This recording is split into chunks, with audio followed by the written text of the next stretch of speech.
पिछले एपिसोड में हमने देखा था कि जुनमुजी एक ऑक्शन हाउस में आया होता है, जहां आने के बाद उसे कुछ हर्ब्स चाहिए थे जिसका इस्तेमाल करके वो अपने थर्ड अंकल के पैर को ठीक कर सकता है। इसलिए वो वहां पर उन हर्ब्स को खरीद लेता है। साथ ही उसे वहां पर एक बीस्ट के स्टैचू के बारे में भी पता चला था कि जिसके पास भी ये स्टैचू होगा उसके पास काफी ज्यादा पावर आ जाएगी, और वो स्टैचू याओरेन ने खरीद लिया होता है। इसलिए जुनमुजी उसके पास जाता है ताकि उसे वो स्टैचू छीन सके, क्योंकि एक बार स्टैचू उसके पास चला गया तो उसके पास काफी ज्यादा पावर आ जाएगी, जो कि जुनमुजी बिल्कुल भी नहीं चाहता। और अब यहाँ से ये एपिसोड शुरू होता है। तो इस एपिसोड की शुरुआत में जुनमुजी को याओरेन ने उल्टा लटका कर रखा होता है, जहाँ पर जुनमुजी जो होता है याओरेन से कह रहा होता है, मैं यहाँ पर तुमसे उस स्टैचू को लेने के लिए आया हूँ, इसलिए उसे मुझे वापस कर दो वरना तुम्हारे लिए अच्छा नहीं होगा। उस पर याओरेन कहता है, मुझे यहाँ पर उस स्टैचू से कोई मतलब नहीं है, बल्कि मुझे तो तुमसे मतलब है, क्योंकि गोंगजी ने तुम्हें वो हेवनली पिल खिला दिया था जो कि मुझे चाहिए। आज मैं यहाँ पर उस पिल को रिफाइन करने के बाद उसका इस्तेमाल करूंगा ताकि मैं इस कॉन्टिनेंट का सबसे ज्यादा पावरफुल कल्टीवेटर बन सकूं। लेकिन उस पिल को तुमने यहाँ पर खा लिया है, जो कि निकलना इतना आसान काम नहीं है, इसलिए मैं तुम्हें ही एल्केमी फर्नेस के अंदर डालकर उबाल दूंगा ताकि तुम्हारी बॉडी के अंदर से सारी की सारी उस हेवनली पिल की पावर बाहर निकल कर आ जाए। ये देखकर तो जुनमुजी भी वहां पर एकदम हक्का बक्का रह जाता है कि यहाँ पर तो ये उसे जिंदा ही उबालने वाला है। जिसके बाद सारे के सारे गार्ड मिलकर जुनमुजी के सभी कपड़े निकाल देते हैं और उसे एल्केमी फर्नेस के अंदर डालने की तैयारी करने लगते हैं। और यहाँ पर जो पिल रिफाइन होगी वो यिन और यांग एनर्जी के साथ बनी होगी, क्योंकि जुनमुजी के पास जो पिल उसके अंदर गई है उसके अंदर यांग एनर्जी थी। इसलिए याओरेन ने वहां पर यिन और यांग फॉर्मेशन बना दिया होता है, जिसमें यिन एनर्जी की तरफ वो दो लड़कियों को डाल देता है जो कि अभी वर्जिन होती है, और लड़की जितनी ज्यादा वर्जिन और प्योर होगी उसके अंदर उतनी ही ज्यादा यिन एनर्जी होगी। इसलिए याओरेन के साथियों ने यिन एनर्जी वाली साइड में दो लड़कियों को डाल दिया होता है, और अब बारी याओरेन की होती है जिसे यांग एनर्जी के साइड में रखा जाएगा। और उसके बाद जब यहाँ का एल्केमी फर्नेस चालू होगा तो उसके अंदर से दोनों की दोनों पावर बाहर निकल कर आ जाएगी, जिस वजह से वो दोनों लड़कियां और जुनमुजी जो है यहाँ पर मारे जाएंगे। लेकिन उन सभी की पावर से मिलकर वो पिल तैयार हो जाएगा जो कि याओरेन को चाहिए। उसका इस्तेमाल करके वो सबसे पावरफुल कल्टीवेटर इस कॉन्टिनेंट का बन सकता है। ये सारी चीज देखकर तो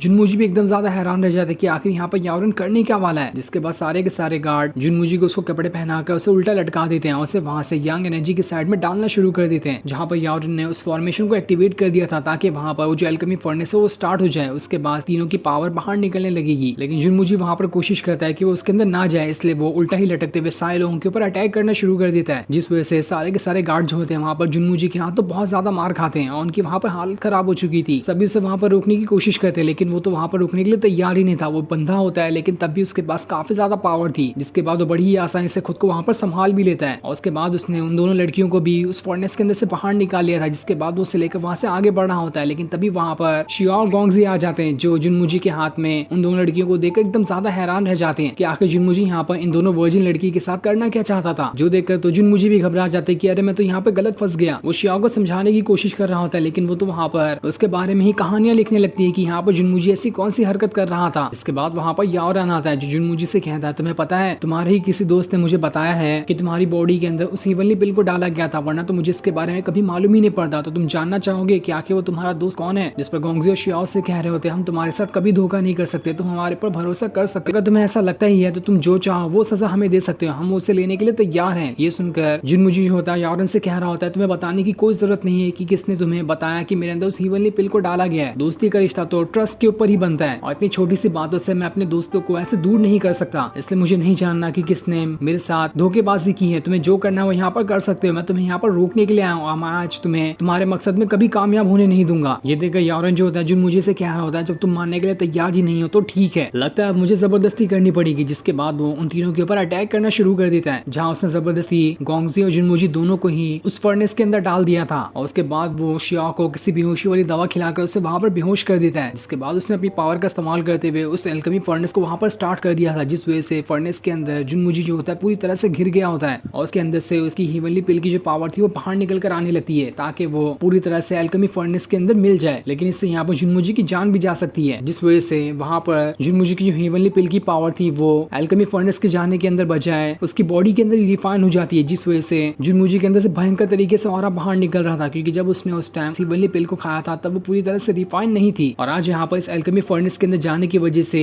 वो पिल पूरी तरह से जुनमुजी की बॉडी के अंदर ही रिफाइन हो गई होती है, और इसके रिफाइन होने की वजह से जुनमुजी के पास पूरी की पूरी हेवनली पिल की पावर आ चुकी थी। याओरेन को तो लग रहा होता है कि यहाँ पर उसकी पिल रिफाइन हो गई, लेकिन उसे क्या पता था कि वो पिल जुनमुजी की बॉडी के अंदर ही रिफाइन हुई है, जिस वजह से अब उसके अंदर से उसकी पावर को छीनना उसके लिए बहुत ही ज्यादा मुश्किल हो सकता है। ये देखकर तो वहां पर उसके गुस्से का ठिकाना नहीं था कि आखिर यहाँ पे ऐसा पॉसिबल कैसे है, मेरा तो सारा का सारा प्लान बर्बाद हो गया। लेकिन खैर कोई बात नहीं, जब वो पिल जुनमुजी की बॉडी के अंदर रिफाइन हो ही चुकी है तो अब मैं यहाँ पर जुनमुजी को मार कर ही उसकी पावर छीनूंगा, क्योंकि आज तो मैं यहाँ पर इस कॉन्टिनेंट का सबसे ज्यादा पावरफुल कल्टीवेटर बनकर ही दिखाऊंगा और इस चीज को करने के लिए मुझे कोई भी नहीं रोक सकता, भले मुझे यहाँ पर कितने ही लोगों की जान क्यों ना लेनी पड़े। इसके बाद वो जुनमुजी के पास आकर कहता है वो पिल जो तुम्हारी बॉडी में रिफाइन हुई है ये करके बहुत बड़ी यहाँ पर मुसीबत हो गई तुम्हारे लिए। एल्केमी फर्नेस के अंदर जाने के बाद हो सकता है तुम्हारे पास थोड़ा सा चांस था कि तुम जिंदा बच जाते, लेकिन अब तो मैं तुम्हें यहाँ पर नहीं जिंदा छोड़ने वाला। जिसके बाद वो वहाँ पर किसी तरह के इवल पोशन को पी लेता है और जैसे वो उसे पीता है उसके अंदर से उसकी पावर बाहर निकल कर आने लगती है, जो अब यहाँ पर जुनमुजी को मारने के लिए तैयार हो चुका था। और जैसे उसकी पावर आई होती चारों तरफ बिल्कुल तूफान सा आ जाता है। ये देखकर तो जुनमुजी भी हैरान था कि आखिर इससे यहाँ पर हो क्या गया, इसकी कौन सी मिस्टीरियस पावर बाहर निकल कर आ चुकी है। जिसके बाद यारन ने वहाँ पर अपने पावरफुल स्नेक को भी समन कर लिया था, उसका इस्तेमाल करते हुए जुनमुजी को बहुत मारता है, जिस वजह से जुनमुजी वहाँ पर टिक ही नहीं पाता। लेकिन ये देखकर जुनमुजी काफी ज्यादा गुस्से में आ चुका था, इसलिए वो अभी जो वहाँ पर उसकी पावर रिफाइन हुई थी उसे इस्तेमाल करने का ट्राई करता है, जिसे इस्तेमाल करने से पहले वो आसपास खड़े सभी लोगों से कहता है चले जाओ यहाँ से, अगर तुम यहाँ पर जिंदा रहना चाहते हो, वरना मेरे पावर के ऑरा की मदद से तुम यहाँ पर मारे जाओगे। इसलिए सारे के सारे लोग डर के मारे वहाँ से भागना शुरू कर देते हैं। जिसके बाद वहाँ पर जुनमुजी की अभी नई वाली पावर रिफाइन होकर बाहर आने लगती है और ये पावर इतनी ज्यादा थी कि उसके सामने तो यारन भी कुछ भी नहीं कर पाता और जुनमुजी की पावर से ही आसपास की सारी जगह टूटने लगती है और बिल्कुल भयंकर सा तूफान आ चुका था। उसके बाद वो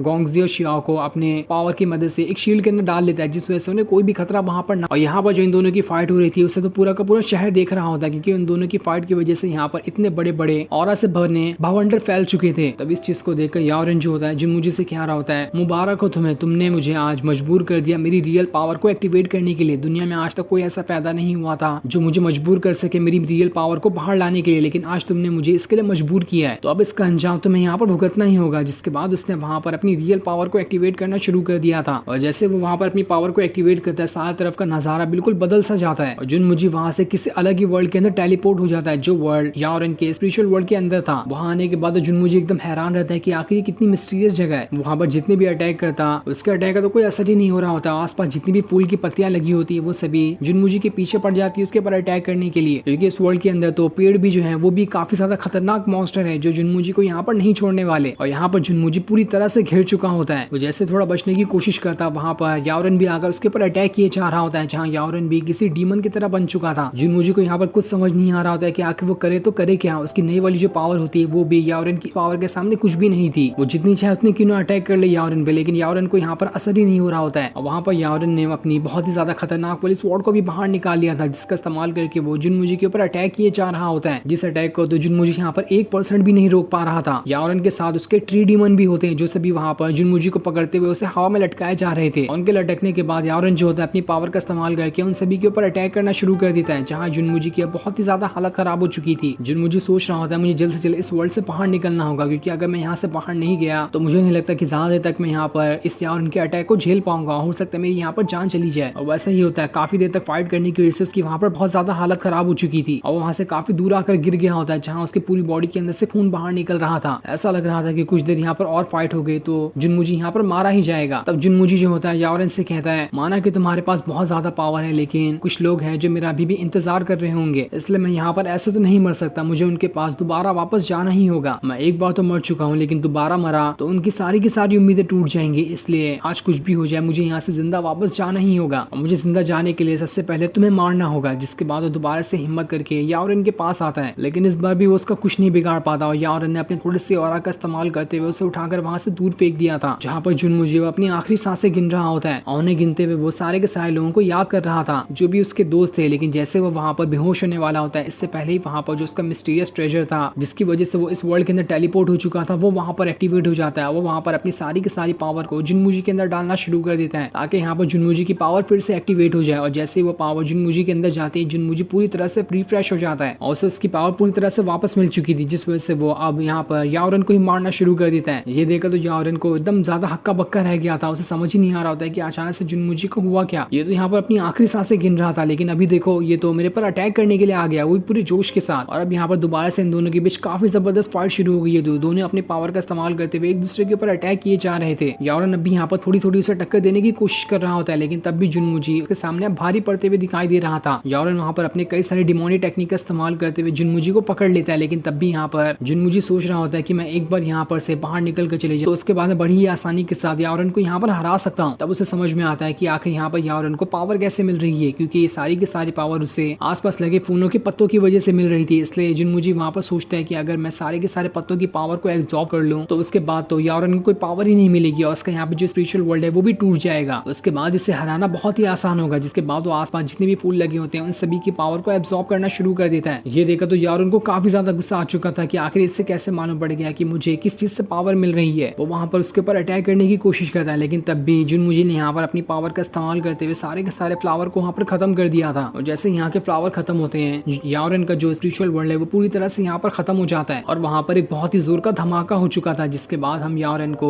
रियल वर्ल्ड के अंदर देखते हैं जहाँ पर उसकी हालत काफी ज्यादा खराब थी। तब उसके बाद जुनमुजी आता है जो उससे कहता है तुम्हारा बहुत बहुत शुक्रिया, मैंने आज लाइफ में पहली बार तुम्हारे जैसे पावरफुल इंसान के साथ फाइट की है, तुमसे फाइट करके मुझे बहुत अच्छा लगा। लेकिन अब जरा यहाँ पर अपनी हालत को देखो, तुम्हारी हालत यहाँ पर काफी ज्यादा खराब हो चुकी है। जानता हूँ कि तुम्हारे अंदर अभी बहुत ज्यादा गुस्सा होगा, इसलिए मैं तुम्हें कुछ दिनों का टाइम देता हूँ। चाहो तो इन दिनों के अंदर तुम खुद को अच्छी तरह से रिकवर कर सकते हो, उसके बाद दोबारा से मेरे साथ फाइट करने के लिए आ जाना। तुम जिस दिन चाहोगे उस दिन मैं तुमसे फाइट करने के लिए तैयार हूँ। लेकिन अभी मैं इंसानियत के नाते तुम्हें जिंदा छोड़ रहा हूँ, क्योंकि मैं नहीं चाहता कि इतना ज्यादा पावरफुल कल्टीवेटर बस अपने गुस्से की वजह से यहाँ पर अपनी जान से हाथ धो बैठे। जो सुनकर तो यारोन भी एकदम हैरान था कि आखिर यहाँ पर जुनमुजी ने उसे जिंदा कैसे छोड़ दिया। वो तो यहाँ पर जुनमुजी को मारने के लिए आया था, लेकिन तब भी यहाँ पर जुनमुजी ने उसे नहीं मारा, जबकि उसके पास अब भी मौका है उसकी जान लेने का। जुनमुजी उससे कह रहा होता है पावरफुल कल्टीवेटर बनना सब कुछ नहीं होता, इंसान के अंदर इंसानियत भी होनी चाहिए। अगर एक इंसान के पीछे उसकी फैमिली, उसके दोस्त, सारे लोग हैं तो उसके जितना खुश और पावरफुल इंसान दुनिया में कोई भी नहीं हो सकता। इसलिए आज जो हम दोनों के बीच फाइट हुई है उसे ज्यादा लोगों ने नहीं देखा है। हमारे पावरफुल ऑरा की वजह से कोई भी नहीं समझ पाया कि आखिर हम दोनों के बीच कौन किससे फाइट कर रहा है। इसलिए मैं चाहता हूँ कि जब तुम यहाँ से जाओ तो तुम दुनिया को ये बता कि तुम्हारे साथ फाइट करने कोई और नहीं बल्कि 8 सबसे ज्यादा पावरफुल एल्डर में से एक आया था और उसने तुम्हारे साथ फाइट करके तुम्हारी ऐसी हालत की है। मैं नहीं चाहता कि दुनिया को मालूम पड़ जाए कि मेरे पास असल पावर कितनी है। मैं हमेशा से वैसे ही बन के रहना चाहता हूँ जैसे कि लोग मुझे जानते हैं। अगर मैंने दुनिया को दिखा दिया कि मेरे पास कितनी ज्यादा पावर है तो उनका मुझे देखने का नजरिया बदल जाएगा। यहाँ तक कि मेरे दोस्त भी मुझे किसी एल्डर या मास्टर की तरह देखना शुरू कर देंगे, ना कि एक दोस्त की तरह। इसलिए बस मुझ पे एक एहसान कर देना कि तुम किसी को मत बताना कि मेरे पास असल पावर कितनी ज्यादा है। जो सुनकर तो यारोन भी एकदम ज्यादा हैरान था। वो उससे कहता है मैं तुम्हारी डील पे ध्यान देने की कोशिश करूंगा, लेकिन ये मत समझना कि मैं तुम्हें कंफर्मेशन के साथ कह रहा हूँ कि मैं किसी को इस बारे में नहीं बताऊंगा। पर हमारी दुश्मनी अभी तक यहाँ पर खत्म नहीं हुई। मैं दोबारा तुम्हारे पास आऊंगा तुमसे फाइट करने के लिए, उस दिन का तुम इंतजार करना। और उस दिन जब हमारी फाइट होगी वो बहुत ज्यादा खतरनाक होने वाली है। तो जुनमुजी भी कहता है हाँ ठीक है, मैं उस दिन का इंतजार करूंगा जब तुम पावरफुल बनकर मुझसे फाइट करने के लिए आओगे। और इतना कहने के बाद यारोन वहां से चला जाता है, जिसके बाद जुनमुजी वहां से अपने घर की तरफ जाना शुरू कर देता है, क्योंकि काफी टाइम से वो अपने घर पर नहीं गया था। और यहाँ आने के बाद उसे काफी अच्छा महसूस हो रहा होता है, क्योंकि उसे लग रहा था कि वो आज जिंदा नहीं बचेगा। लेकिन उसके मिस्टीरियस ट्रेजर ने उसे वहां पर बचा लिया। साथ ही उसे वहां पर एक जगह पर काफी सारे लोग किताब खरीदते हुए दिखाई देते हैं, जहाँ पर बहुत ज्यादा भीड़ लगी थी। जैसे जुनमुजी वहां पर किताब को खरीदता है उससे पता चलता है कि ये किताब तो उसकी बायोग्राफी है जो कि शियाओ ने यहाँ पर लिख दी। इस चीज को लिखने के लिए जुनमुजी ने उसे काफी टाइम पहले ही मना किया था, लेकिन शियाओ तो यहाँ पर नहीं रुकी। इस वजह से उसे पढ़ते ही जुनमुजी के वहां पर गुस्से का ठिकाना नहीं रहता। वो वहां पर बहुत ज्यादा गुस्सा हो गया होता है कि अब तो मैं शियाओ को नहीं छोड़ूंगा। जिसके बाद वहां से अपने घर पर आता है, जहाँ पर उसके ग्रैंडपा, उसके थर्ड अंकल उसका इंतजार कर रहे होते हैं, जिन्हें देखकर वो बहुत ही ज्यादा खुश हो जाता है। साथ ही उसके ऑक्शन हाउस के अंदर लाए हुए हर्ब्स की वजह से उसके थर्ड अंकल का पैर वहां पर ठीक हो गया होता है और वो ठीक तरह से चल पा रहे थे। इसलिए वो वहां से जुनमुजी को गले लगाने के लिए उसकी तरफ बढ़ना शुरू कर देते हैं। ये सीन दिखाते ही